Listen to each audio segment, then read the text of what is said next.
yang betul-betul juga harus dijiwai oleh setiap warga daripada FKBI.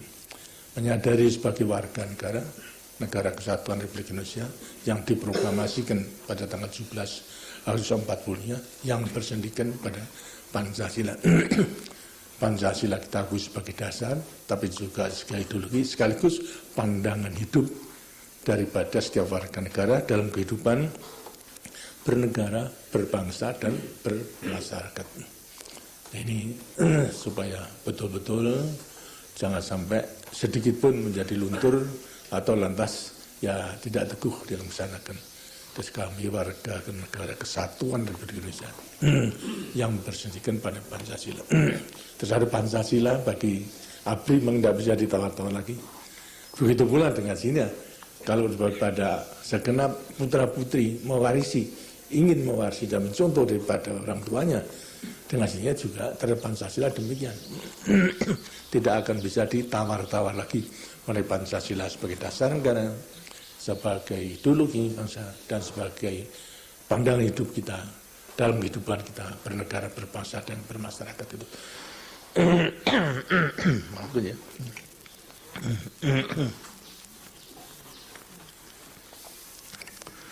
Marga kedua dinyatakan kami patriot Indonesia, pendukung dan pembela ideologi negara yang bertanggung jawab dan tidak menyerah. Ini dalam sekali terhadap Pancasila itu, gitu. Membela, bertanggung jawab dan tidak akan menyerah dalam keadaan apapun juga terhadap Pancasila sebagai dasar negara, ideologi dan juga pandangan. Bahkan ya kalau perlu dengasnya tidak menyerah itu konsekuensinya rela berkorban itu untuk kepentingan daripada ideologi negara tadi. Yang ketiga, kami kesatria Indonesia, takwa kepada Tuhan Yang Maha Esa, membela kebenaran, kejujuran, dan keadilan. Dan sebagai orang yang beriman, bertakwa, terus kita membela negara, kedudukan kita sebagai patriot tidak dilepaskan ini sebagai insan yang beriman dan bertakwa kepada Tuhan Yang Maha Esa. Berarti sifat kepatriotan kita dan keperjuangan kita itu harus selalu dinilai oleh ketebalan iman dan ketakwaan kita kepada Tuhan Yang Maha Esa.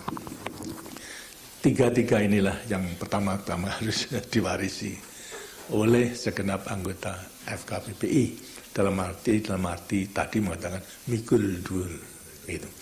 Karena itu menjadi pegangan daripada setiap anggota ABRI, termasuk pula walaupun telah pensiun dia melanjutkan perjuangan di PPABRI juga berpegangan kepada Sabta Marga itu. Terus jiwa kejuangan daripada prajurit Tentara Nasional Indonesia. Nah, kalau kita telah bertekad untuk daripada melaksanakan nilai-nilai perjuangan yang dimiliki oleh orang tua kita, oleh induknya itu, tentu juga harus betul-betul meyakini. Lah untuk meyakininya itu tentunya harus kita mengetahui sejarah daripada pertumbuhan Tentara Nasional Indonesia, sejarah daripada ABRI, Angkatan Bersenjata Republik Indonesia, yang kita kenal dan kita junjung tinggi predikatnya sebagai tentara rakyat.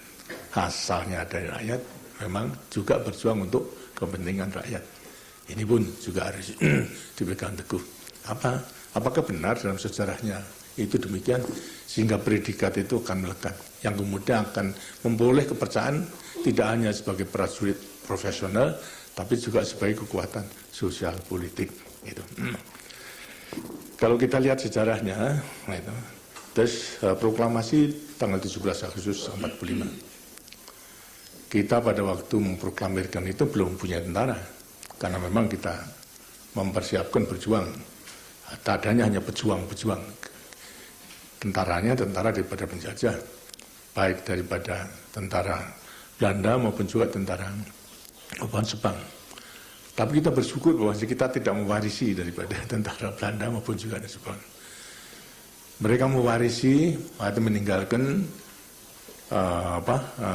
peta pada waktu membentuk peta, tapi bukan peta yang kemudian menjadi cikal bakal daripada ABRI, tidak.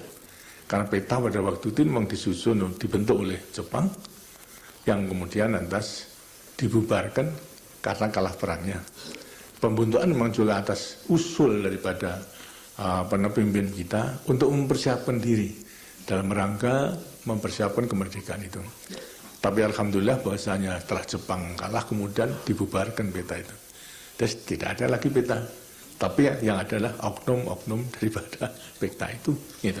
Oknum-oknum daripada KNIL itu bekas NIL, oknum-oknum daripada lisyun-lisyun daripada pemerintahan baik itu dari Mangkunegaran itu maupun juga daripada Pakualam itu mempunyai lisyun-lisyun untuk mengamankan pengawalan daripada kesultanannya itu. Kemudian tanggal 23 Agustus barulah ada maklumat itu panggilan daripada revolusi itu, agar supaya rakyat membentuk Badan Keamanan Rakyat BKR. Terus 6 hari sesudah proklamasi yang diumumkan adalah pembentukan Badan Keamanan Rakyat, belum menjadi tentara. Kenapa? Sebab kalau kemudian lantas pensiun tentara, tentu juga nanti bisa dicap oleh negara-negara Barat yang tidak setuju kita merdeka ini sebagai tentara peninggalan daripada Jepang, atau kemudian yang berjiwa fasis dan lain sebagainya. Karena itu kita syukur alhamdulillah bahasanya BKR lah yang kemudian. Nah, BKR ini merupakan panggilan terhadap semua pemuda sehingga bekas-bekas peta, bekas-bekas KNIL maupun juga daripada lisyun merasa terpanggil tergabung di dalam Badan Keamanan Rakyat. Baru pada tanggal 5 Oktober ditentukan Tentara Keamanan Rakyat TKR sampai menjadi Tentara Nasional Indonesia dan sebagainya. Pada waktu bentukan daripada BKR belum ada susunan batalion, kesatuan tidak ada. Adanya hanya organisasi, mulai ketua, wakil ketua, sekretaris sama bendara. Kemudian dalam bentuk semua menggabung pada kelompok-kelompok kecil dan sebagainya. Jadi, saya sendiri sebagai wakil ketua BKR di Yogyakarta pada waktu itu. Dan kemudian tugasnya apa? Ya karena keamanan tidak mempunyai senjata pada waktu itu, ya kita mencari senjata. Mencuri senjata, merebut senjata, melucuti Jepang sampai senjata itu bisa kita kumpulkan. Sehingga kemudian ada maklumat pembentukan Tentara Keamanan Rakyat TKR, barulah kita menyusun batalion, resimen sampai kepada divisi paling tinggi.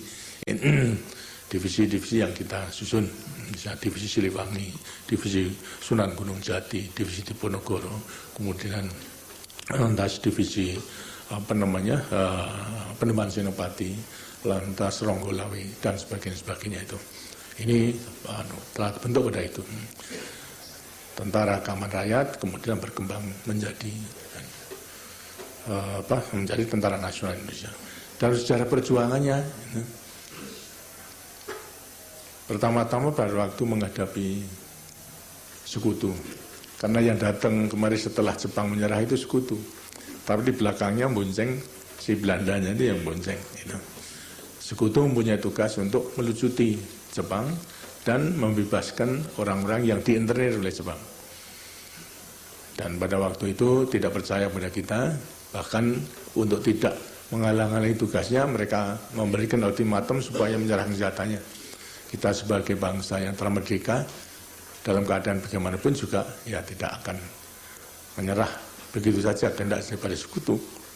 Karena itulah timbul perang di Surabaya. Itu 10 November. Ini kita menghadapi sekutu bukan oleh Belanda. Gitu. Kemudian juga di Jawa Tengah mulai Magelang, Ambarawa sampai Semarang. Karena itu timbul Palagan, Ambarawa. Itu kita menghadapi sekutu sehingga mereka bisa kita yakinkan kalau kita itu ada mempunyai kekuatan dan kalau perlu sanggup bekerja sama dengan sekutu untuk melaksanakan tugas daripada sekutu tersebut, terutama melucuti Jepang, dan terus terang sudah kita lucuti karena senjatanya sudah kita ambil, dan lantas juga mengembalikan Belanda, orang-orang Belanda yang diinternir oleh Jepang itu. Nah, kemudian telah selesai, sekutunya kembali, tinggal Belandanya yang tinggal di kota-kota besar itu.